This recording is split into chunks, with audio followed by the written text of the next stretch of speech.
Buenas tardes, hermanos. Quiero invitarles a que vayan abriendo su Biblia, por favor, en Hebreos 3, versículo 12. Hebreos capítulo 3, versículo 12. Vamos a seguir con nuestra serie, La lucha contra el pecado. Y hoy voy a hablar acerca del pecado de la incredulidad, el pecado de la incredulidad. Y vamos rápido a Hebreos 3, versículo 12.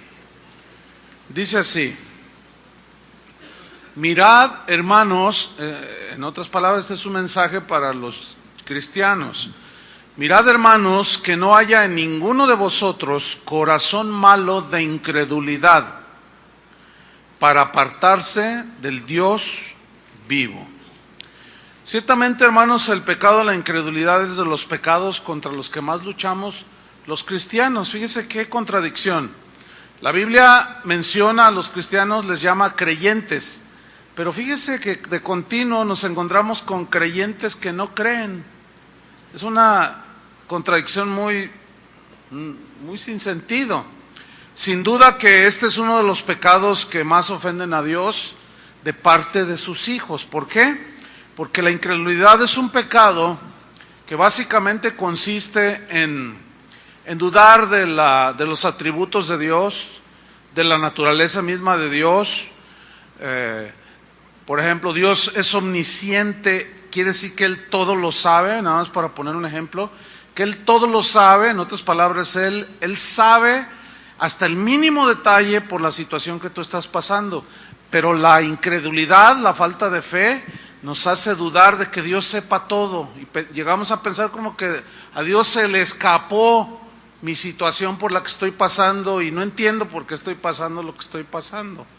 Y entramos en todas esas dudas de sus promesas, dudamos de su cuidado, dudamos de su gran amor por nosotros. Es continuo escuchar a gente cristiana que va a las iglesias que dice: no, yo no siento que Dios me ama. Dicen: no, es que no es de sentir, es de creer. Y la mayor demostración del amor de Dios, nada más hay que ver a la cruz del Calvario. De tal manera amó Dios al mundo. Ahí está. Entonces, si sientes o no sientes, eso no importa. Lo que importa es creer lo que Él hizo en la cruz. Ya hablamos bastante acerca de no andar bajo los sentimientos o en los sentimientos naturales, sino en la fe. Entonces, el cuidado es otro de los aspectos, el cuidado de Dios hacia nosotros de los cuales dudamos. Esto es muy propio de la naturaleza humana y los cristianos en algunos momentos entramos en esa duda, en esa incredulidad y pecamos y Dios reprocha la incredulidad. Vamos a ver una historia en Marcos capítulo 4, versículo 35. Hace rato cantábamos de que contigo pasaré al otro lado en la misma barca. El que compuso ese canto se basó precisamente en Marcos capítulo 4, versículo 35. Pero vamos a estudiarlo para aprender. Dice Marcos 4, 35. Aquel día, cuando llegó la noche, les dijo a sus discípulos: pasemos al otro lado. Y despidiendo a la multitud, le tomaron como estaba en la barca, y había también con él otras barcas. Ok. Aquí en el versículo 35, si nos fijamos bien, en la última frase está la promesa de cuidado, aunque no parece, pero ahí está. Él les dijo: pasemos al otro lado. Se subieron a la barca y cuando Él les dice pasemos al otro lado, ahí va implícito que en el trayecto lo que suceda para llegar al otro lado estaba en el control del Señor, que nada se le escapa a Él.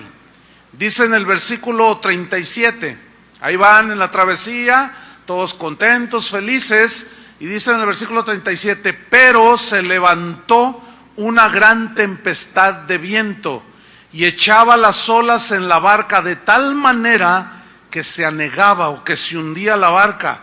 Fíjate, cuando Dios nos hace promesas, por ejemplo, Él dijo: yo me voy, haré una morada para vosotros, pero volveré para que donde yo estoy, ustedes también estén. Él dijo, yo estaré con vosotros todos los días hasta el fin del mundo. ¿Se acuerdan? Pero también dijo, en el mundo tendréis, ¿qué? Aflicciones. Pero confiad, tened fe. Yo ya enfrenté, yo domino todas las circunstancias, confíen plenamente en mí. Ese es el significado de la palabra fe. Plena y total confianza en Dios. Eso significa la fe. Plena y total confianza en Dios. Entonces el Señor nos ha prometido muchas cosas y algunos asumen o entienden mal, deducen mal las cosas. Algunos deducen y entienden mal, por ejemplo, se convierten, empiezan a vivir la vida cristiana, viene el pero, se levantó una tempestad. Y no sé de dónde asumen que porque son hijos de Dios, ya todo va a ser color de rosa, todo va a ser amor y paz, y todo va a ser bendición y bonanza, y eso no es la vida cristiana. La vida cristiana está formada de todo tipo de circunstancias, momentos dulces, momentos amables, momentos de bonanza, de paz, momentos de tormenta, momentos de sacudimiento, momentos de lucha. Entonces, tenemos que confiar en Él. Ahorita está nuestra travesía rumbo a nuestro destino final, pero en la vida de cada uno se levantan situaciones, como aquí. Pero ahí está la promesa, pasemos al otro lado. Se levanta la tormenta y miren lo que se desenlaza. Se levantó una gran tempestad de viento y echaba las olas en la barca, de tal manera que se anegaba, y él estaba en la popa. Me gusta este versículo. Y él estaba allí durmiendo sobre un cabezal. Jesús, como humano, hay que entender, tenía que comer, tenía que descansar, tenía que dormir. Como humano, él necesitaba descansar, necesitaba dormir, como cualquier ser humano. Pero Dios, Él es Dios, pero cuando Él se sujetó y se encarnó en un cuerpo, pues estaba sujeto a lo de cualquier ser humano. Pero hay un salmo que dice que el que guarda a Israel no se adormece, el que guarda a Israel. Es decir, Él no es como algunos aquí que se duermen en la predicación. Él no se duerme, Él siempre está despierto. Si ahorita los de acá, si cada uno de los que estamos en este auditorio oramos una oración particular, cada quien hace una oración, Él nos escucha, ¿sí o no? Dice que Él está atento a las oraciones de sus hijos, así dice. Que nos responda como pidamos, eso está en su soberanía. A veces lo hace, a veces no. Pero nunca se han puesto a pensar que si ahorita en este momento, todos los que estamos aquí, oramos una oración especial, cada quien la suya, Él no se hace un lío acá en la cabeza. Él no dice, a ver, espérenme los de acá, espérenme. ¿Qué decían los de aquí? No, ustedes cállense porque me voy a hacer un lío. No, ¿de qué habla eso? De un total y completo dominio y conocimiento de la circunstancia de cada uno de ustedes. Ahora, si no conocemos eso, por eso nos confundimos. Y por eso estamos todos temerosos. Y por eso llegamos a dudar y a pecar. Y decimos, es que a mí Dios no me oye. No, sí te oye. Lo que puede suceder es que no te responde como tú quieres, porque a veces no siempre lo que oramos va de acuerdo con su voluntad. Y eso lo ignoran también muchos cristianos. Cuando Dios te responde, a veces te dice no, pero ya te respondió. ¿Cierto? Bueno, todos esos elementos nos ayudan para tener fe, porque la Biblia dice que la fe viene por el ¿qué? Oír. Y el oír por la palabra, o sea, la palabra es la que produce esa fe. Básicamente, el ser humano, su necesidad primordial es de salvación. Necesita fe para creer, necesita creer en el sacrificio de Cristo, si no, no puede haber salvación. Pero una vez que somos salvos por gracia, por medio de la fe, seguimos siendo gente de fe. Usted y yo estamos llamados a ser gente de fe, o sea, gente que confía plenamente en Dios, que no tiene un Dios del que duda. O sea, es una situación muy lamentable y muy contradictoria que se presenta en las vidas de algunos cristianos. Entonces él estaba allí durmiendo sobre un cabezal y le despertaron. Pero mire la manera de despertarlo, versículo 38, estoy allí. Y le dijeron: maestro, ¿no tienes cuidado que perecemos? En la Biblia al día se lee así: Señor, ¿no te importa que nos estemos ahogando? Pero el tono es como de reclamo. El tono es como hasta de regaño. Es agresivo. ¿Y cuántas veces hacemos eso? Nosotros. Señor, ¿que no ves lo que me está pasando? No, no ve, fíjate, está cieguito el pobre, necesita lentes como yo.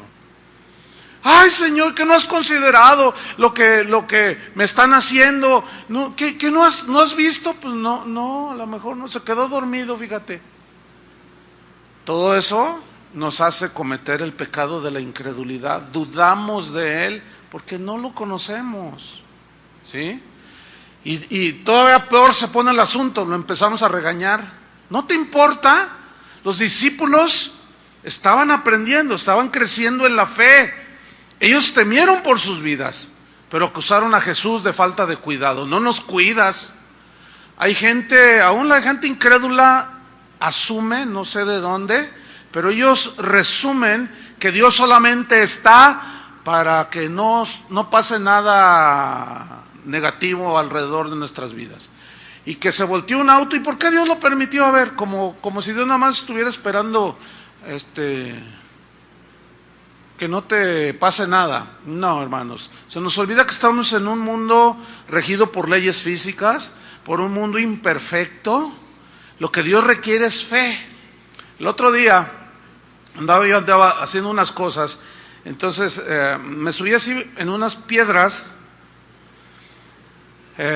pero hay un caminito, pero yo por cortar camino me empecé a subir y yo pisé para sentir la firmeza de la piedra, y sí, se sentía la primera, pero la segunda no estaba tan firme, parecía, y que se suelta, y pastor, ahí te va. No, pues caí como el ateo, caí como cualquier humano, y caí de espaldas. Yo dije, y estaba altito. El asunto es que caí arriba de una maceta, pero una maceta que tenía una planta así grandota y me amortiguó. Bueno, me caí, la ley de gravedad me jaló y me caí. Pues sí me golpeé, pero no fue nada grave. Todos estamos sujetos a eso. Y yo no, Señor, ¿por qué no me cuidaste? Yo casi intuyo, entiendo que el Señor me hubiera dicho: ¿y por qué no diste la vuelta y caminaste bien? ¿Qué crees, que soy tu nana para todo o qué? No, ese no es el Dios de la Biblia, hermanos. Algunos asumen que así debe ser Dios. No, porque aún así, fíjate, Dios permite las situaciones para que nosotros aprendamos. ¿Cómo iban a conocer los discípulos al Jesús Todopoderoso si Él no hubiera permitido una situación como la que permitió? Que en medio de la travesía se levantara la gran... Súbeme el monitor, ¿sí? Por favor. Que en medio de la travesía permitiera Él toda una eventualidad que los hizo temer. Ahí está bien, gracias. Entonces Jesús era Dios Todopoderoso. El Todopoderoso iba en la barca con ellos, hermano.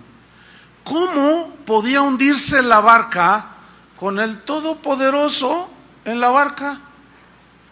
Si Jesús está en tu barca, en tu vida, es imposible que te hundas. ¿Oyeron eso? Es imposible. Pero cuando dejamos de ver a Jesús, cuando empezamos a ver las circunstancias, pues la duda toma el control del corazón. Y ahí esa es la lucha. O creemos, confiamos o dudamos. Sin duda Jesús, pues se quedó así como, yo imagino la escena mirándolos, ¿verdad? ¿Cómo pueden tener miedo si yo voy con ustedes? ¿Cómo pueden cuestionar que yo no los cuido? Nada más porque se levantó la tempestad, les falta conocerme. ¿Cómo puedes conocer tú al Jesús que suple tu necesidad cuando no tienes necesidad. Es cuando tienes necesidad, cuando Él te está dando la oportunidad de que confíes para que lo conozcas. ¿Cómo puedes conocer al Jesús que sana una enfermedad si no te enfermas? Te está dando la oportunidad de que confíes en Él. ¿Cómo puedes tú conocer al Dios que suple cualquier cosa si no estás en esa situación? Algunos oran muy mal, algunos ni siquiera oran, pero algunos oran muy mal. Y siempre están orando de que no permitas nada, que no nos pase nada. Y mientras todo va bien, se sienten bien. Y a la primera sacudida se les movió todo el tapete. Así, esa no es la vida cristiana que se refleja en la Biblia. Aquí lo estamos viendo. Pero el desconocimiento de quién era Jesús provocó la duda. Provocó la duda. Y la inseguridad, el reclamo y el regaño. No, ni se le ocurra siquiera regañar al Señor. Vamos al versículo 39. Después del regaño, bueno, Jesús, aquí esto es sorprendente, con toda paciencia, con toda calma, hasta ese momento, se levanta, dice, y levantándose, reprendió al viento y dijo al mar, calla, enmudece, y cesó el viento y se hizo grande bonanza. Ahora, ¿quién fue el que hizo todo eso? El Señor. ¿Quién provocó la tormenta? El Señor. ¿Quién la calmó? El Señor. ¿De qué nos habla? De un Jesús todopoderoso, ¿sí o no? Que cuando quiere levanta la tormenta y cuando quiere la calma. Pero es cuando Él quiere, no cuando nosotros queremos. No sé cuántos de ustedes tuvieron esta experiencia cuando nacieron de nuevo, cuando se convirtieron, si es que ya nacieron de nuevo. Y oraban y toda oración el Señor la respondía. Y estaban maravillados. ¿Saben de lo que estoy hablando? Así que orabas hasta el perrito se enfermó. Y Señor, sánalo. Y de pronto se paraba el Bobby y seguía corriendo. Y tú, ay Señor, qué tremendo. Pero no siempre fue así, ¿verdad que no? ¿Saben por qué? Porque aquí vemos a los discípulos siendo enseñados, discipulados. Eran diamantes, pero en bruto. La piedra sí, en bruto. Pero el Señor tenía que trabajar. Cada diamante, mientras más lados tenga, vale más. Un cristiano, mientras más tallado esté en muchas áreas de su vida, es un cristiano formado a la imagen de Jesús. El problema es que no nos cabe y no nos centra que Dios utiliza las adversidades para formarnos, para pulirnos. Aquí está este lado y te pule, te afina, y va formando una joya hermosa. Pero la única manera de hacerla es precisamente probándonos. Cuando tú ibas a la escuela, o vas a la escuela, los que todavía lo hacen, dicen, ay, es tiempo de exámenes. ¿Qué es un examen? Es una prueba. ¿De qué? Pues de lo que has aprendido. Pues es lo mismo. Las pruebas son exámenes que el Señor hace. A ver, vamos a ver cómo andas aquí. Y el Señor permite la tormenta. ¿Y qué vas a sacar? Un 6 de panzazo. Un 5 reprobado. Un 7, un 8, un 9. Bueno, estamos en formación, ¿sí o no? ¿Por qué? Porque el Señor quiere que lo conozcamos. Así de sencillo. Entonces dice en el versículo 40, y les dijo, ahora viene la reprensión, ahora viene el reproche de Jesús. Y les dijo, ¿por qué estáis así amedrentados? Tantos. En otras palabras, ¿qué entendieron cuando yo les dije, pasemos al otro lado? ¿Que la barca se podía hundir con esta tempestad? ¿Conmigo aquí arriba? ¿Por qué estáis así de temerosos? ¿Por qué estás todo así que no sabes ni qué? Y luego les dice, ¿cómo no tenéis qué? Fe. ¿Por qué justamente alude a la fe? Porque la fe es la confianza total en Dios. Es el creerle a Dios lo que Él ha dicho. Pero repito, no asumas erróneamente que una promesa que está allí, por ejemplo, cree en el Señor Jesucristo y serás salvo tú y toda tu casa, ya se van a salvar todos. No, no significa así automático, significa que tú les vas a dar testimonio y por tu testimonio ellos tienen más ventaja para un día el Señor, que ellos se arrepientan y entren al reino de Dios. Pero para eso se da la aflicción, se da la persecución, se da la burla, se dan un montón de cosas, ¿sí o no? Lo que pasa es que deducimos mal. Cuando el salmista David decía en el Salmo 23, y aunque ande en valle de sombra de muerte, no temeré mal alguno porque tú estarás conmigo. Noten, no está diciendo que nunca va a pasar el valle de muerte, ni de sombra. Dice, y aunque, a pesar de que ande en el valle de sombra de muerte, no voy a tener temor porque tú estarás conmigo. Entonces, ¿dónde sacan que como cristianos ya, y luego peor, le comparten a la gente, si te conviertes, mira, Dios te va a cuidar de todo, y luego al rato le chocan el carro y se lo deshacen? Tú me dijiste, ¿y qué le contestas ahora? El diablo. Luego no se la sacan con el diablo. Y no es así, aunque a veces hace sus diabluras. Entonces fíjate lo que dice en el versículo 41, entonces temieron con gran temor, pero aquí ya era el temor de decir, ¿quién está enfrente de nosotros?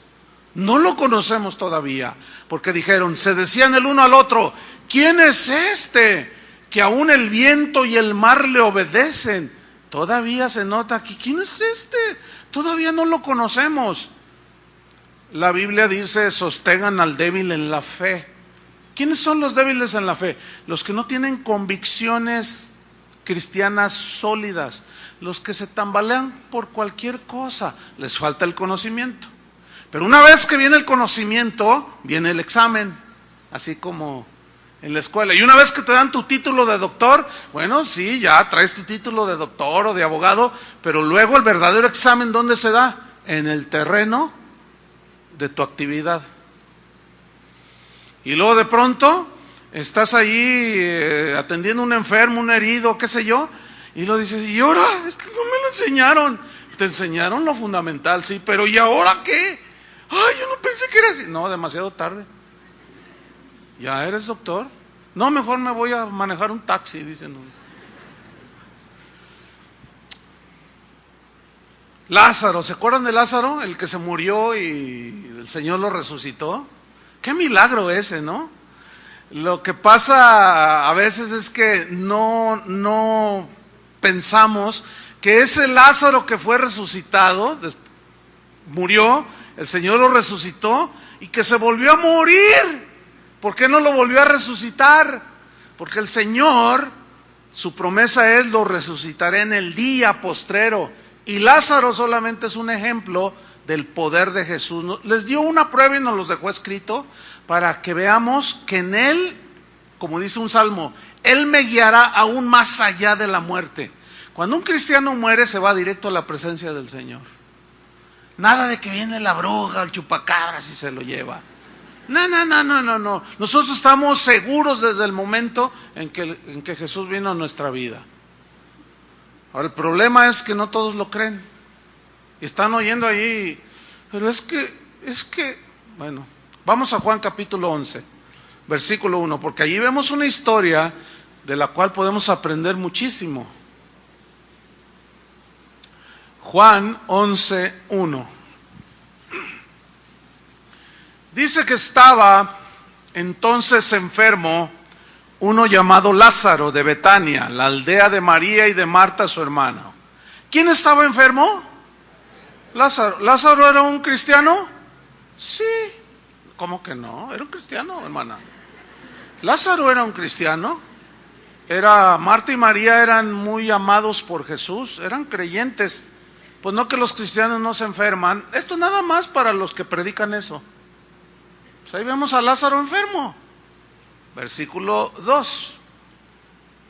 María, cuyo hermano Lázaro estaba enfermo, todavía te lo vuelvo a reiterar, no era de los que decía, se estaba ahí muriendo y no tengo nada, no tengo nada. Por fe no tengo nada, no tengo nada. No, él no era de esos ignorantes de Dios.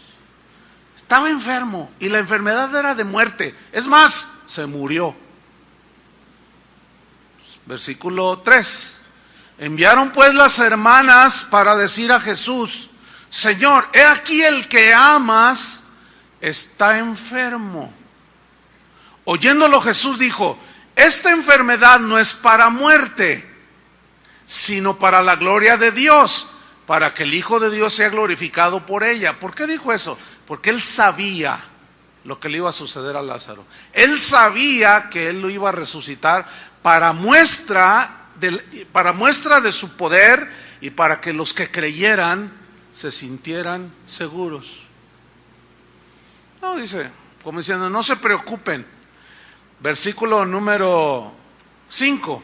Y amaba Jesús a Marta, a su hermana y a Lázaro. O sea, María y a Lázaro los amaba. Versículo 6.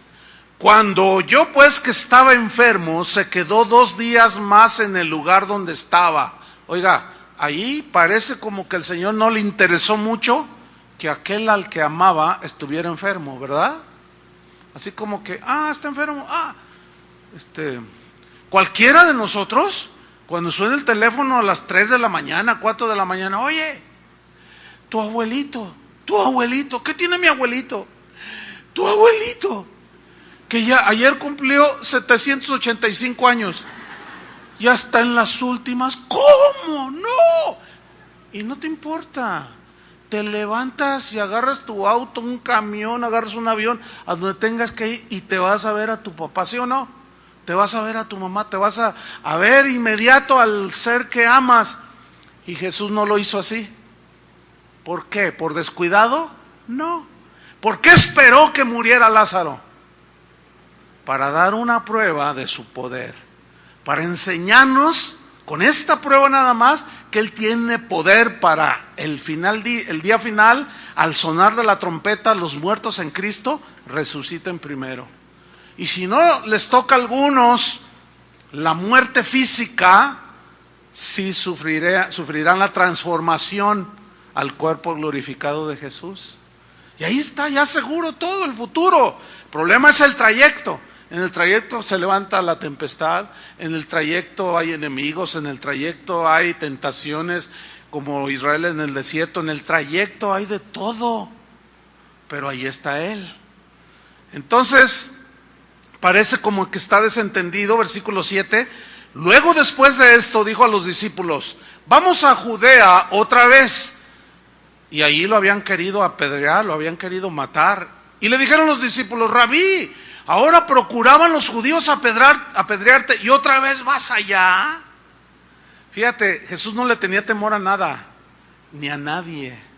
¿Por qué? Porque Él es el Señor, Él es quien rige el universo. Él dijo: a mí nadie me quita la vida, yo la pongo por mí mismo. En otras palabras, no va a suceder nada que no esté en el plan de Dios. Cualquier cosa que suceda en nuestras vidas, acuérdense de Romanos 8:28, todo nos ayuda para bien a los que amamos a Dios. No se les olvide eso, cristianos, que no se nos olvide, porque luego cuando viene la situación dura, se levanta la tempestad, empezamos todos a dudar y hasta regañamos al Señor. Sigamos con la historia. Él no les contesta nada. Versículo 11 dice: dicho esto, les dijo después: nuestro amigo Lázaro duerme, mas voy para despertarle. Y mire cómo lo que entendieron los discípulos, Dijeron todos sus discípulos: Señor, pues si duerme sanará. Pero Jesús decía esto de la muerte de Lázaro, y ellos pensaron que hablaba del reposar del sueño. ¿Ve cómo el Señor dice una cosa y nosotros entendemos otra? Él ha dicho: en el mundo tendremos aflicciones, pero confíen, y nosotros entendemos otra cosa. Me hago cristiano y todo color de rosa y hasta exitoso y bendecido y prosperado soy. Y resulta que no, siempre es así. O es más, casi nunca. Siempre el Señor dice una cosa y nosotros entendemos otra. Por eso tenemos que poner mucha atención, hermanos. Cuando leemos la Biblia, cuando escuchamos la palabra, y estar muy atentos, poner atento el oído y tratar de entender la palabra de Dios como es. Sigo allí en la historia. Y les dijo, en el versículo 14, entonces Jesús les dijo claramente, Lázaro ha muerto. Tremendo, ¿no? Al que amaba. ¿Y por qué permitió? Por lo que ya expliqué, versículo 15. Y me alegro por vosotros, dijo Jesús, de no haber estado allí. ¿Para que qué? Para que creáis. El Señor está sumamente interesado en que tú seas un cristiano que cree, un creyente creyente. Parece una redundancia, pero no, porque hay creyentes incrédulos, como Tomás, que ya vamos a ver cómo reacciona aquí. Dice en el versículo 16, dijo entonces Tomás, fíjate, Jesús les está diciendo, me alegro para que creáis, pero no entendía nada, estaba en bruto, así de plano, como recién sacadito, así el diamante de la tía, así todo, por ningún lado, ¿sí? Tomás dice, llamado Dídimo, a sus condiscípulos les dijo, vamos también nosotros para que muramos con él. No, pero una fe impresionante. Fíjate lo que tardó Tomás en crecer, pero también vemos la paciencia del Señor. Pero esa paciencia también tiene un límite. Después de que resucitó Jesús, todos conocen la historia, se les aparece a los discípulos y Tomás no estaba. Cuando lo ven, Tomás, el Señor resucitó, lo hemos visto. No creo. Ahí estaba todo en la depre, como usted comprenderá. O sea, 3 años con el Señor viendo de todo. No creo, no siento que él...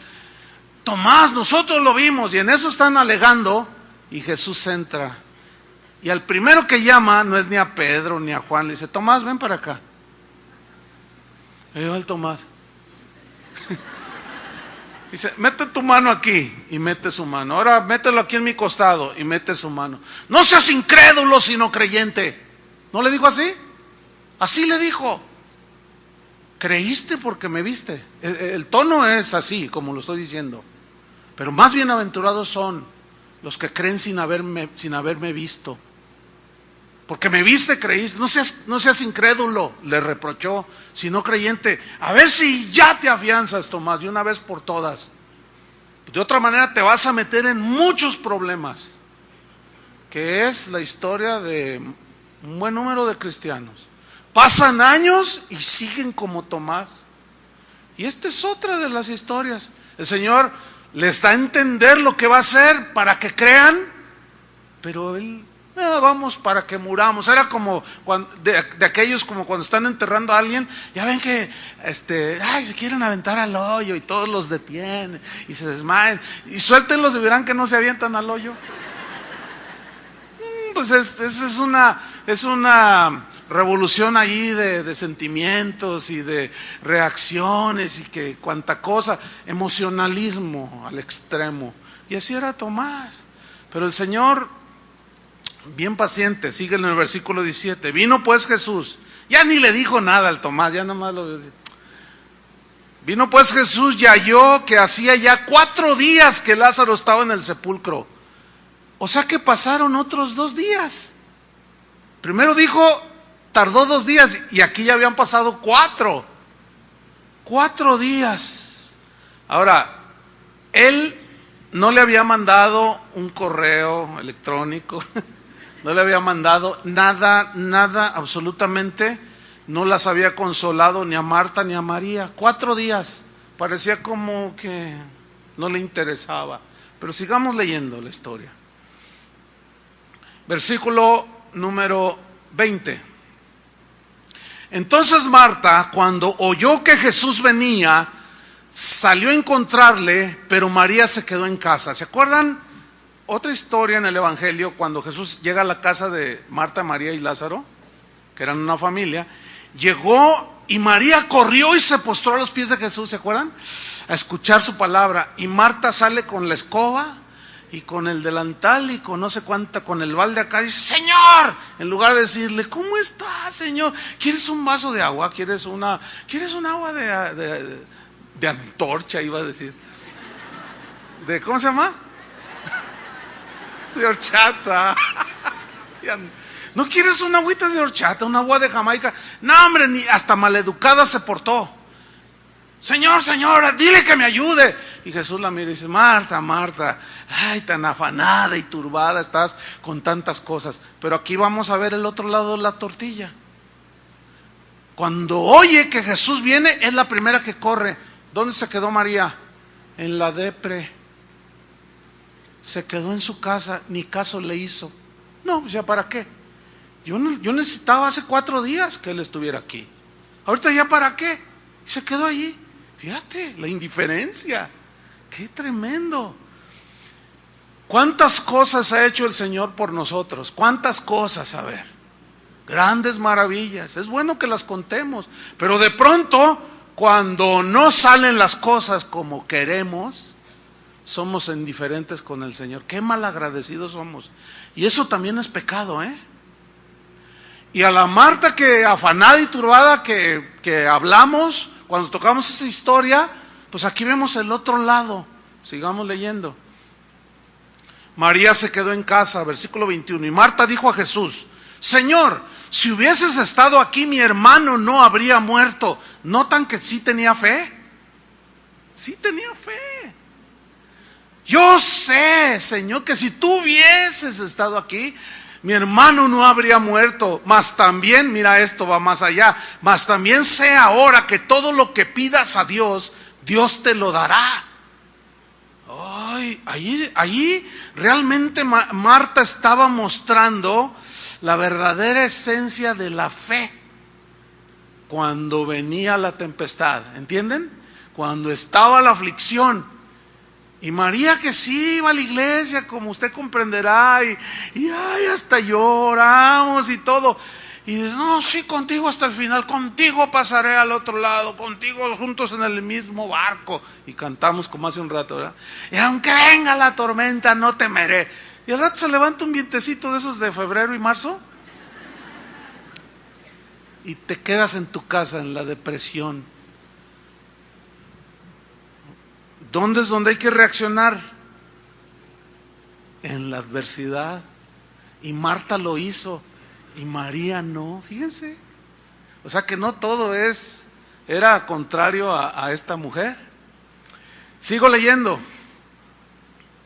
Dice en el versículo 23, Jesús le dijo: tu hermano resucitará. Marta le dijo: yo sé que resucitará en la resurrección, en el día postrero. ¿Notas que ella estaba adiestrada y enseñada en las doctrinas de la Biblia? Ella creía en la resurrección. Dice: yo sé que va a resucitar en el día postrero, en el que tú y yo también creemos. Pero mira lo que le dijo Jesús en el 25: yo soy la resurrección y la vida. El que cree en mí, ahí está, fe, confía en mí, aunque esté muerto, o sea, se refiere a Lázaro muerto allí físicamente, vivirá. Está hablando de la resurrección, hermanos. Por eso Pablo dice, le dice a los tesalonicenses: ustedes no sean como los que no conocen a Dios, que no tienen esperanza, que cuando se muere algún familiar, están todos ahí, que ay, me tiro al hoyo.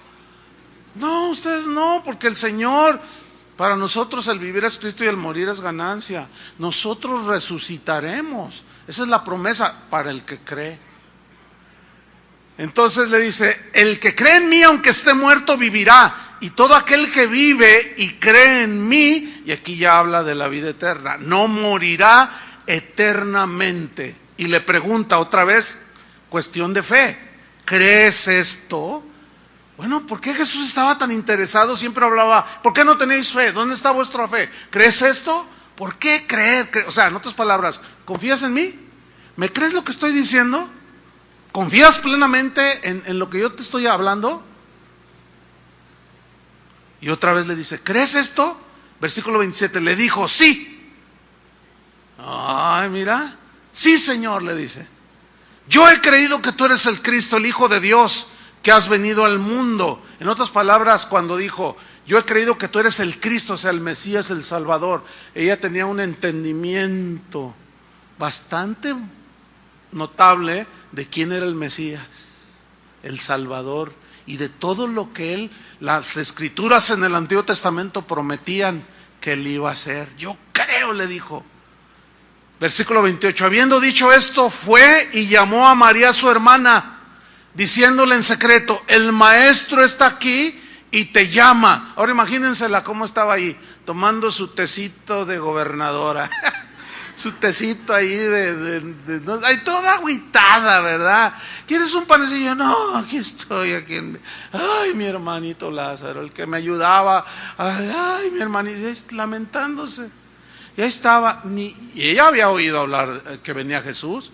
Entonces se acerca Marta y le dice, María, así, diciéndole en secreto, María, María, el maestro está aquí, te llama. Fíjate cómo la indiferencia, la depresión, todos esos sentimientos que anulan la fe, ve la condición en aquella que se postraba.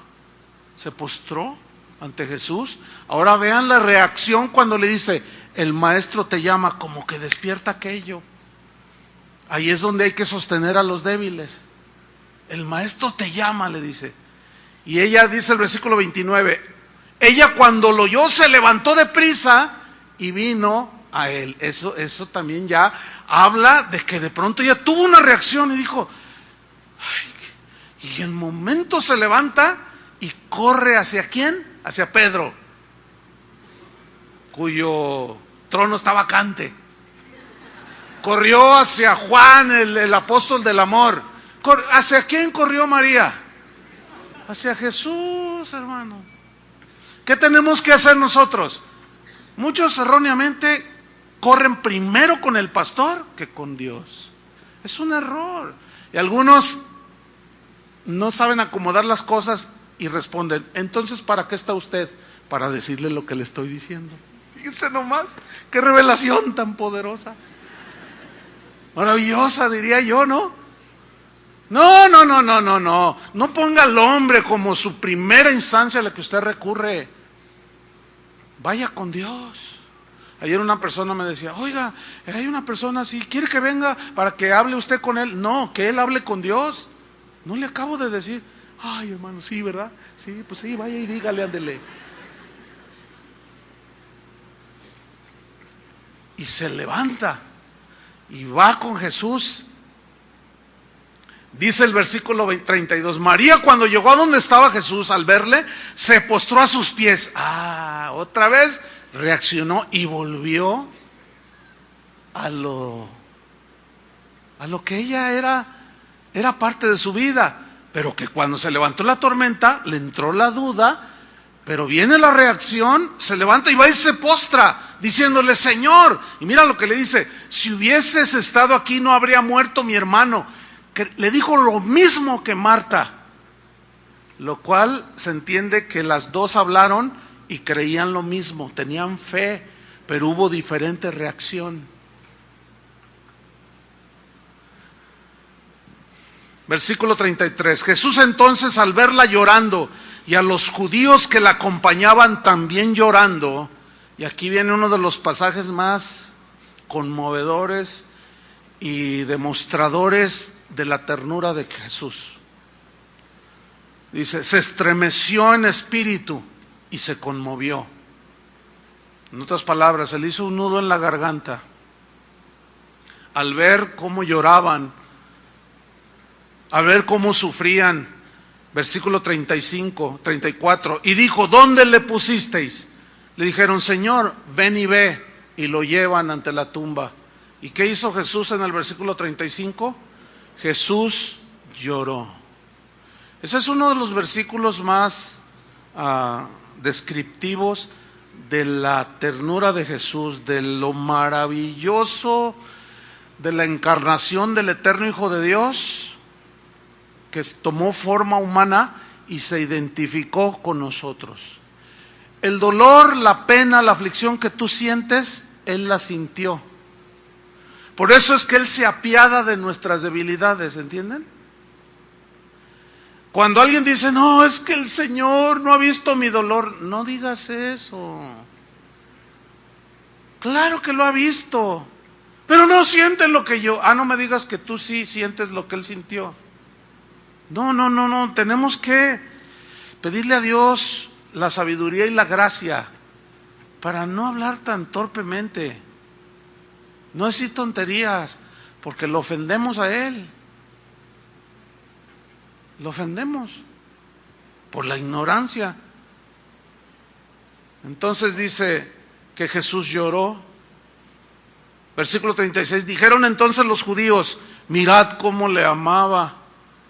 Pero también había los que decían, si le hubiera amado, ¿por qué no lo sanó? Mira, aquí están los que no creen.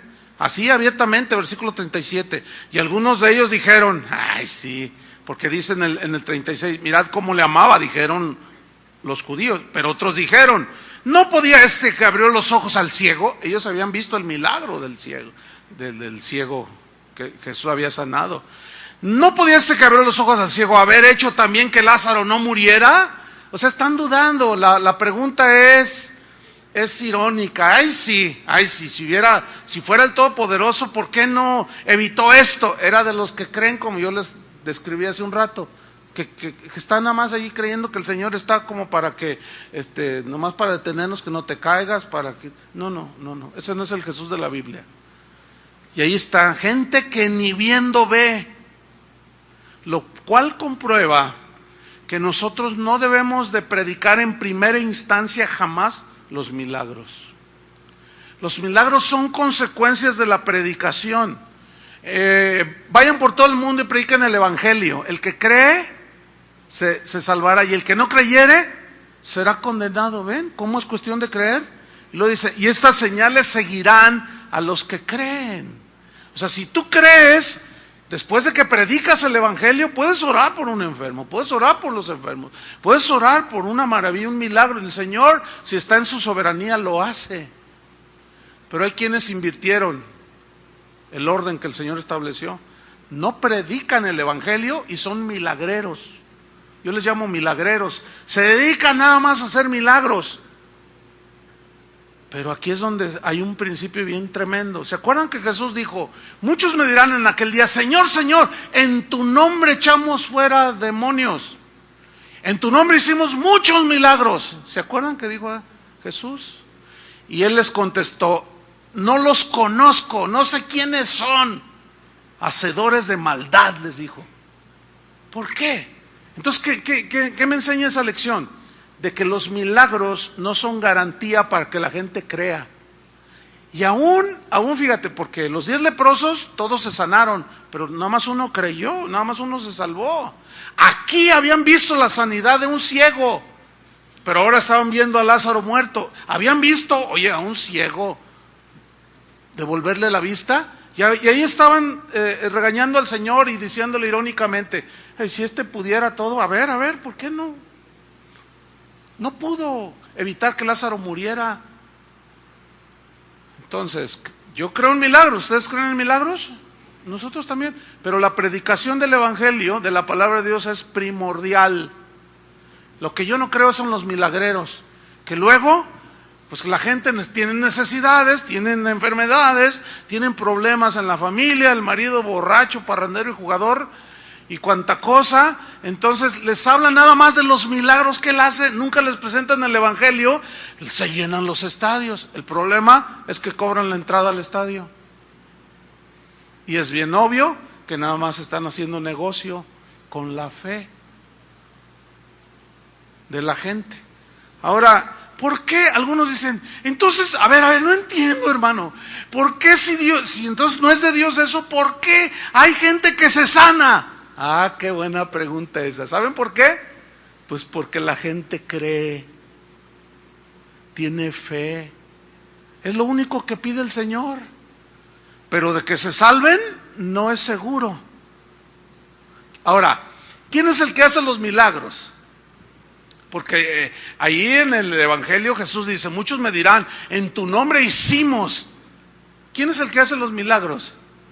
El Señor. Entonces ya se están atribuyendo que ellos hicieron milagros y nadie puede hacerlos. Hay una película que les recomiendo a todos los que pueden entrar allí en Tuyu, porque ahí está la película. Es una película fuerte, que denuncia a todos esos vividores mercaderes del Evangelio. La película, anótela, se llama Un salto de fe, que básicamente es un milagrero, ¿entiende? Es un milagrero que estafa a la gente, les saca el dinero, y la historia termina con un niño, o sea, tenía paleros. Un palero es alguien que está de acuerdo con él, y que dice, ¡ay, yo no camino! Llegaban en silla de ruedas, pero era mentira.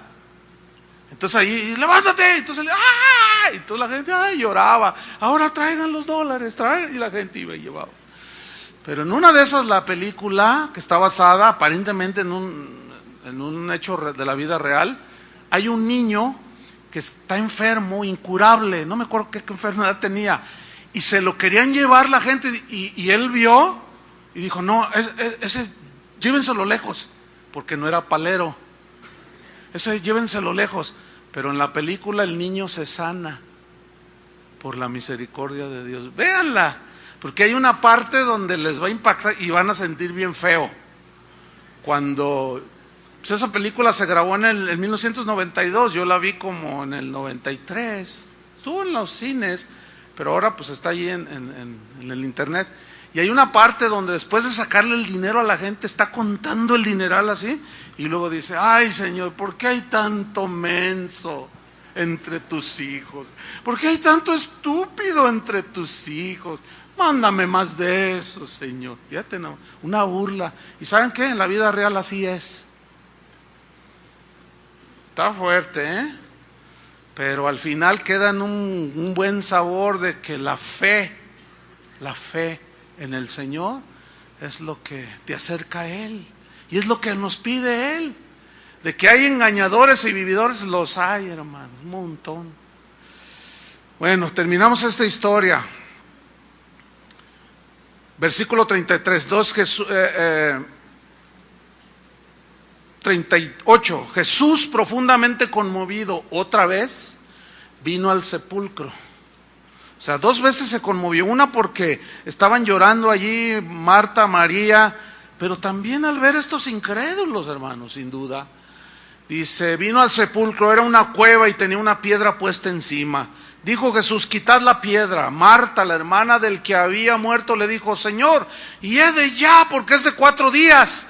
Jesús le dijo, no te he dicho que si crees, otra vez, que si crees que verás la gloria de Dios. Cuando Jesús caminó en esta tierra, hizo muchos milagros, hizo muchas cosas, demostrando que Él era el Cristo. Hay un pasaje en Mateo 13, no tienen que buscarlo, donde dice que la gente reaccionó y dijo, ¿no es este el hijo de José? Conocemos a su madre María y sus hermanos son estos. ¿Cómo dice este que es el Hijo de Dios? Y dice ahí en esa parte, en Mateo 13, 58, y no hizo muchos milagros, dice ahí el Evangelio, a causa de la incredulidad de ellos. Fíjate, nuestra incredulidad anula que recibamos lo que el Señor quiere darnos. Hay cosas y situaciones en las que el Señor quiere obrar, pero nuestra incredulidad anula. Dice que no hizo muchos milagros. Y dijo, nadie es profeta en su tierra. ¿Se acuerdan de ese pasaje? Y citó un dicho, nadie es profeta en su tierra. Qué curioso, ¿no? Que Jesús, el que murió por la iglesia, por los creyentes, les hable a los creyentes y no crean. Es increíble. Pero vamos al ejemplo al que yo quiero llegar, Israel. Abran su Biblia en Hebreos 3, versículo 6. Hebreos 3, 6.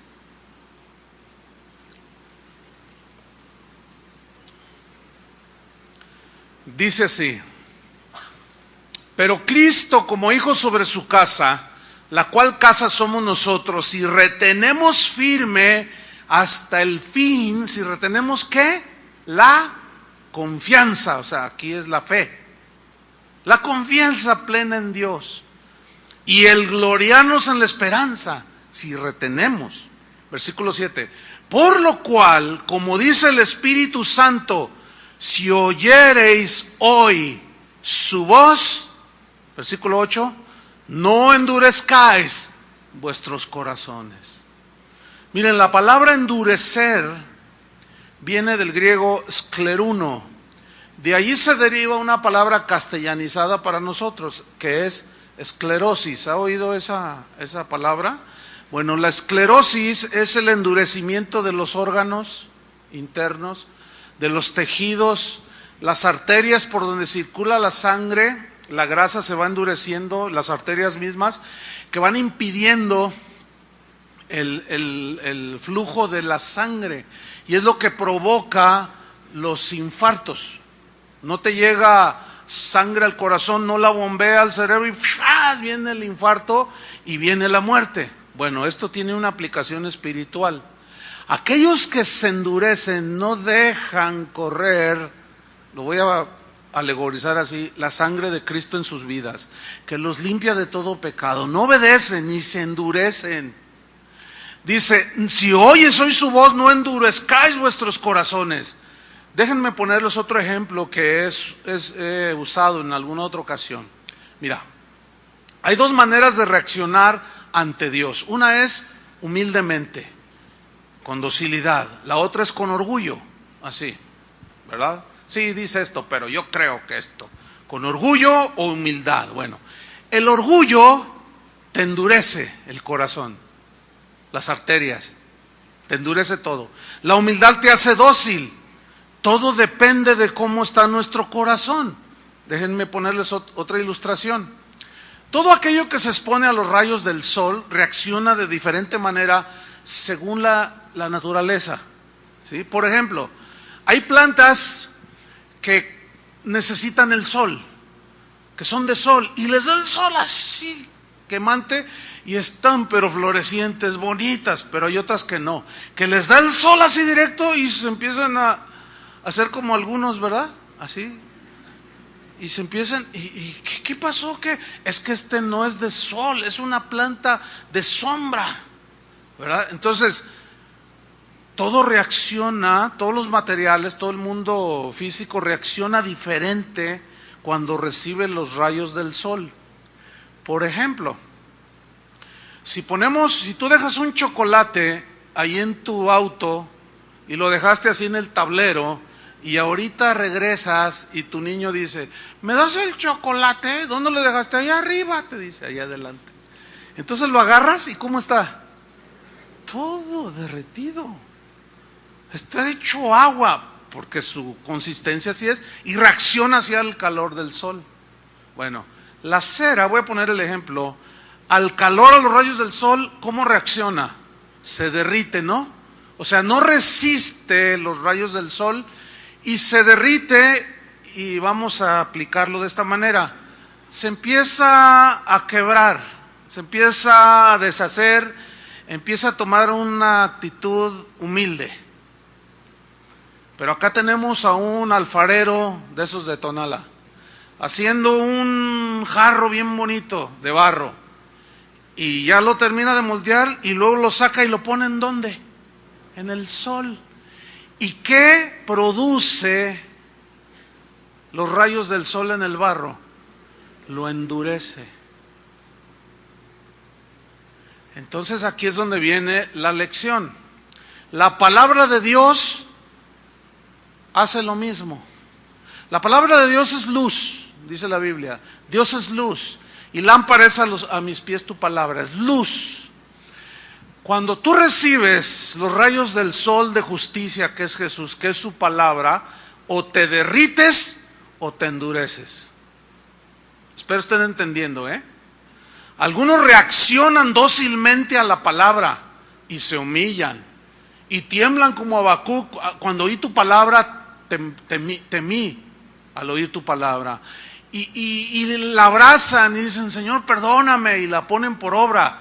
Pero otros, que hay incredulidad en su corazón, oyen la palabra, pero la reacción es diferente. Se enorgullecen más y se ponen así, mire.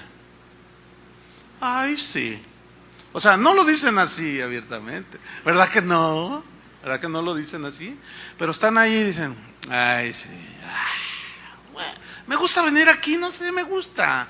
Pero yo no creo así. Y luego cuando se predica algo que pone el dedo en tu llaga y te molesta, dicen, ay, el pastor no es valiente como para... ¿Lo estará diciendo por mí? Lo está diciendo por mí. O sea, pues ni modo que por doña Lupe. Por favor, hermanos, ¿a qué vienen aquí? ¿A qué vienen aquí? ¿Vinieron a qué? ¿A hacer un campamento? ¿A qué vinieron aquí hoy domingo?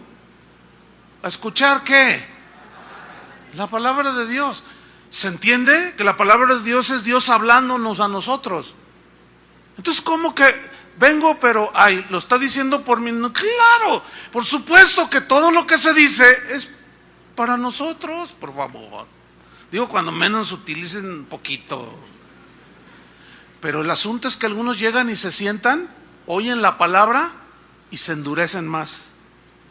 Yo les voy a dar un consejo, no sé qué tan bueno sea el consejo, pero ¿sabe una cosa? Si cada vez que usted oye la palabra y usted la rechaza, usted se endurece más, mejor no venga, porque mayor condenación recibirá.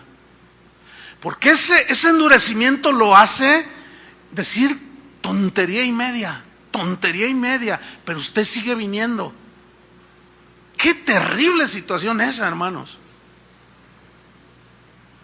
No, la verdad es que Dios tenga misericordia. Por eso dice en el versículo 38, vamos allí no endurezcáis vuestros corazones. Hebreos 3, perdón, versículo 8, dije 38, es 3:8.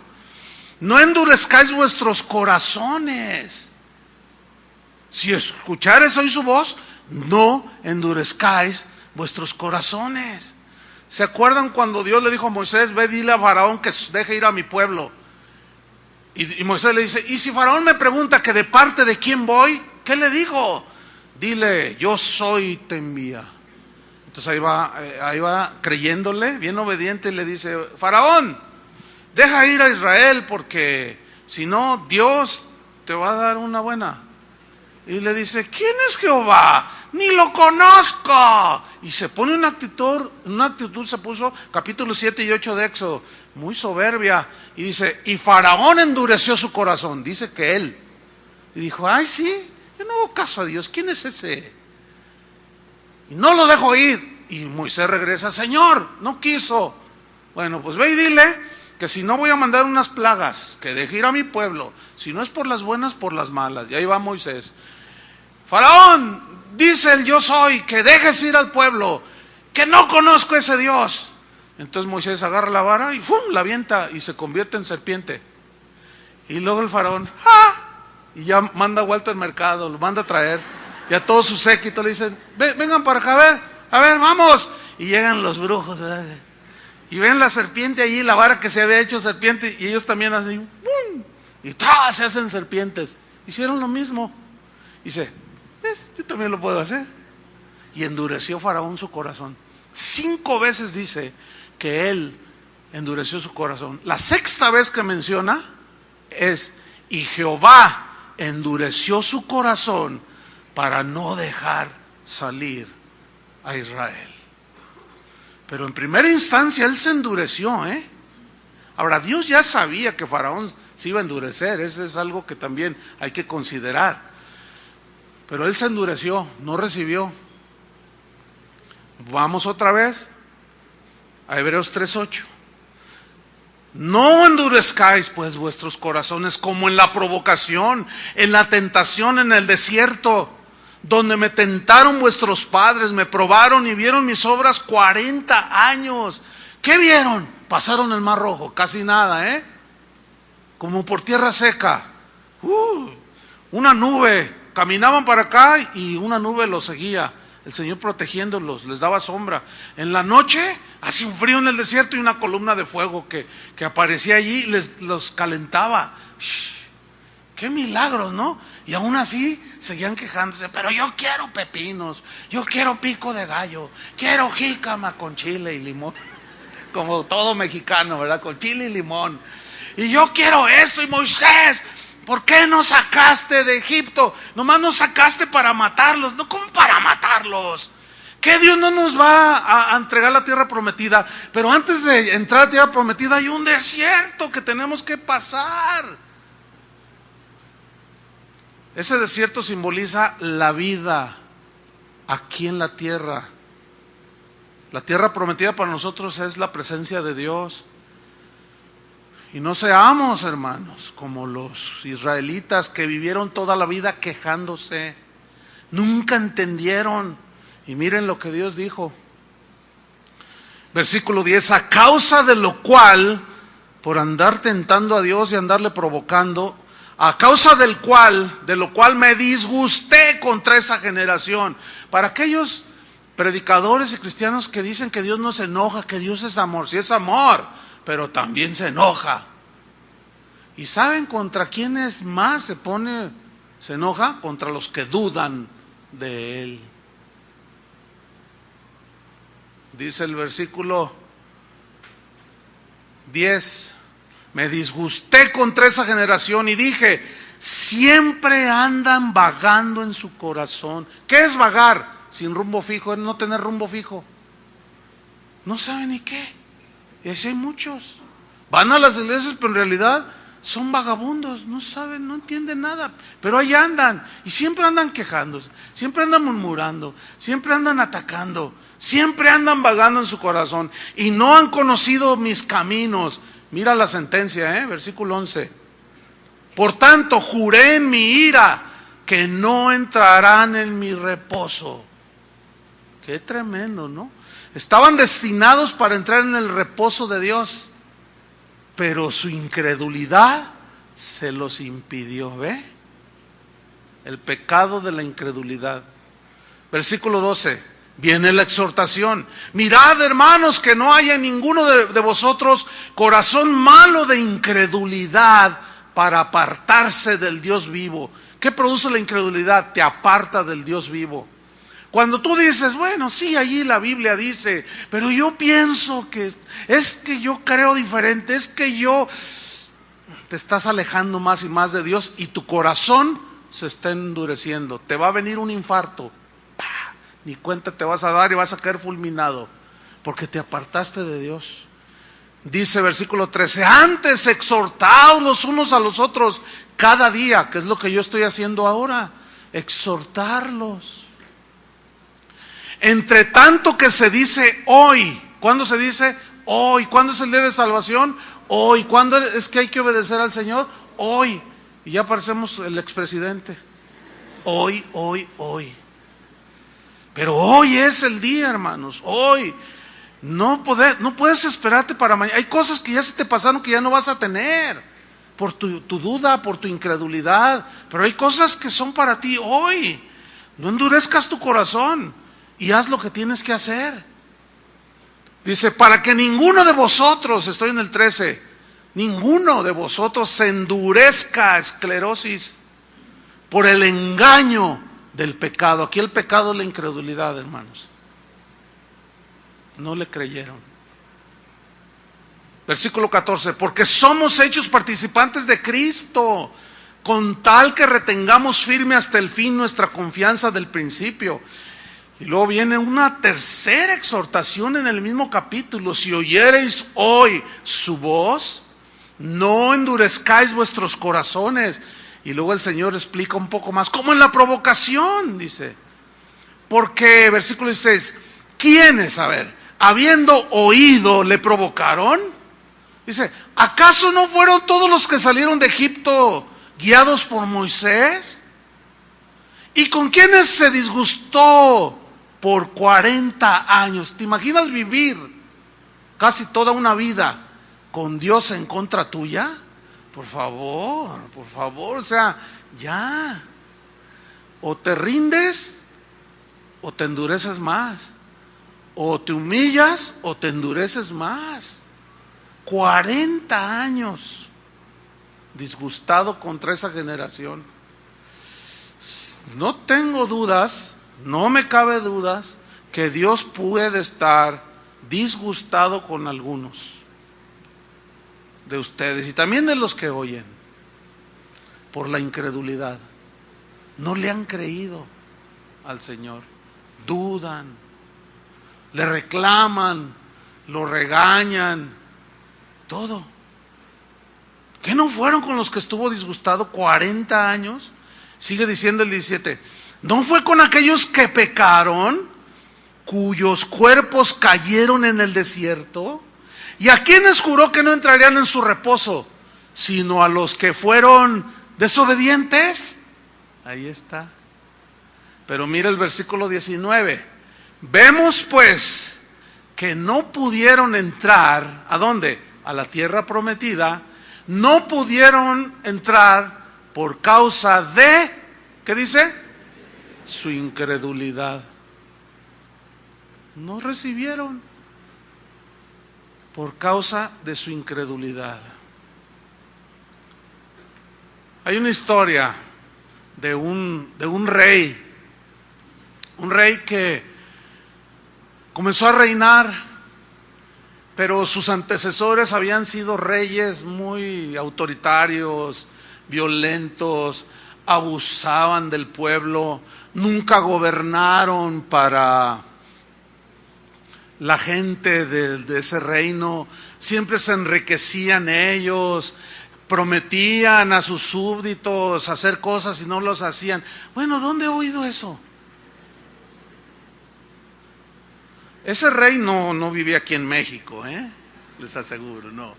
No, pero parece así como la historia de los políticos, ¿no? Que te prometen todo, pero ya hoy los están en campaña. No, yo voy a hacer de Guadalajara una ciudad limpia.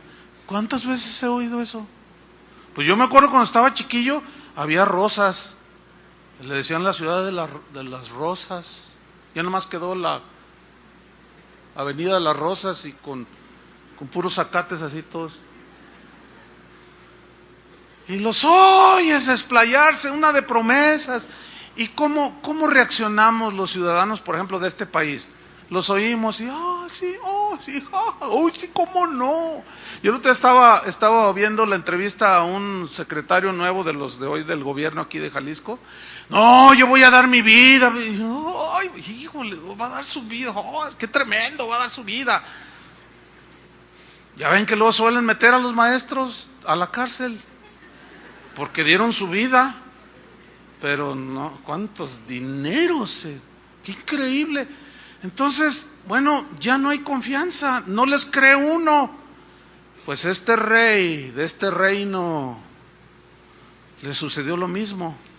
Él empezó a gobernar ciertamente con nobleza, buscando el bienestar de sus gobernados.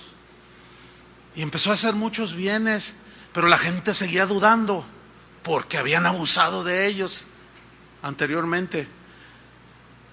Y ese rey un día dijo, mandó pregonar por todo su reino: mañana a las 12 del día en punto, preséntese todo aquel que está endeudado, porque yo me voy a encargar de saldar su deuda. Porque ciertamente están endeudados de manera injusta por abusos de mis antecesores. Pero yo no quiero más eso para mis gobernados. Y la gente oyó a los proclamadores que iban y leían, ¿verdad?, el pergamino. Así dice el rey, a las 12 en punto, vayan al castillo y él va a saldar toda su deuda injusta en la cual viven. Y la gente lo oía el pregonar y se burlaban. ¡Ay, sí, igual que eso nos dijo el rey pasado y el antepasado! Y luego los viejitos, eso dijo cuando yo era niño, eso dijo el rey no sé qué. Y estaban dudando y dudando, todo el mundo, nadie le creía al rey. Y empezaron a rodear el castillo, tratando de mirar qué tonto se atrevía a creer lo que el rey había dicho. Y nadie se acercaba. Y eran las 11:30. 11:45 y la gente mirando dijo, no, pues nadie le cree a ese rey, todos son iguales de mentirosos. Pero de pronto aparecen dos hombres ya cargados en años y caminando así como cansados, y empezaron las burlas. No me digas que vas al rey a que te salde la deuda. Pues es que el rey dijo, el rey prometió. ¿Y tú crees eso? ¿Ustedes no son los únicos tontos que creen? Pues sí creemos. ¡Ja, ja, ja! Eran el hazme reír de todos aquellas multitudes. Pero llegaron unos minutos antes de las 12 ante aquel portón del castillo y miraron así y tocaron con el candado ese, y se abren las puertas enormes y están los soldados del rey y dicen, ¿cuántos son los que llegaron al llamado del rey? Nada más, vosotros dos, no hay más, no, nada más nosotros. Pásenle. Los llevan ante el rey y estaba sentado en su trono, y cuando los ve se levanta el hombre, vengan, bienvenidos, y él se sale de allí, siéntense aquí, y lo sienta allí, y él se para enfrente de ellos. ¿Cuánto tú debes de manera injusta? ¿Por cuánto estás injustamente endeudado? Pues tanto, y me despojaron de mis tierras, y así. Te regreso tus tierras, y toma este dinero para que saldes todas tus deudas. Y tú, y le dice lo mismo, así, toma, ahí está. Y salen aquellos hombres, y cuando salen del castillo, las risas de aquellos, ¡ja, ja, ja! ¿Verdad que mintió? ¿Verdad que otra vez? Tontos por haber caído. Dicen, no, me devolvió los títulos de mis tierras, y me dio dinero para saldar mis deudas. ¿Cómo entonces era verdad? Claro que era verdad. Ese rey es un rey bueno. Y todos corrieron al castillo y tocaron, pero ya habían pasado de las 12 y nadie les abrió. ¿Por qué? Porque dudaron, no creyeron. ¿Sabes hasta dónde es tu límite? Hasta que tengas vida. Esa es la hora. Ahora, ¿quién tiene comprada la vida? ¿Cuántos de ustedes aseguran que saliendo no los aplasta el tren ligero? ¿Quién me puede asegurar? ¿O quién tiene comprada la vida? Nadie. Solo reciben los que creen, y los que dudan nunca reciben. Y para muchos va a ser tarde tocar. ¿Por qué? Porque se la pasaron dudando y dudando. Sí, el mundo los trató mal y están endurecidos, pero ya en la palabra de Dios se endurecían más, y cuando toquen ya no se les va a abrir. Hoy es el día, hermanos. Oremos. Señor, te damos gracias. Gracias por la paciencia que has tenido con nosotros.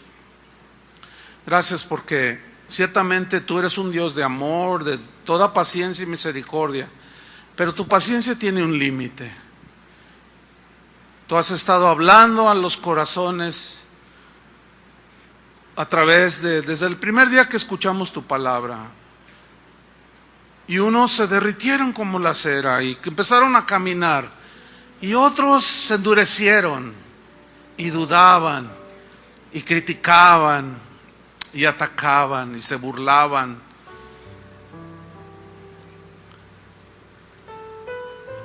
Y aquel que se humilló ante ti y creyó a tus promesas, que son sí y amén, a los que creyeron que el cielo y la tierra pasarían y que tu palabra no perdería vigencia, esos recibieron. Esos son los que recibirán, porque llamaron y se les abrió, buscaron y encontraron. Pero los que se endurecieron caminaron el camino ancho y los llevó a la perdición. Y cuando quisieron reaccionar fue demasiado tarde. Ya no hubo tiempo. Hoy es el día de salvación. Hoy es el día de volverse a Dios. Hoy es el día del arrepentimiento. Hoy es el día de humillarse. Hoy es el día de proponer en el corazón no contaminarse con este mundo. Hoy es el día de decidirse a querer al Señor. Padre, te damos muchas gracias. Tu palabra siempre será luz, como esos rayos de luz, como esas plantas que anhelan el sol para tener vida.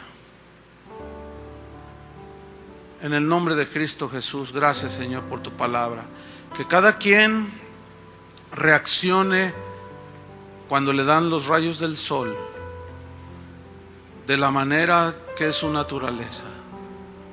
En el nombre de Cristo Jesús, te damos las gracias, Padre. Amén. Que Dios los bendiga a todos, hermanos.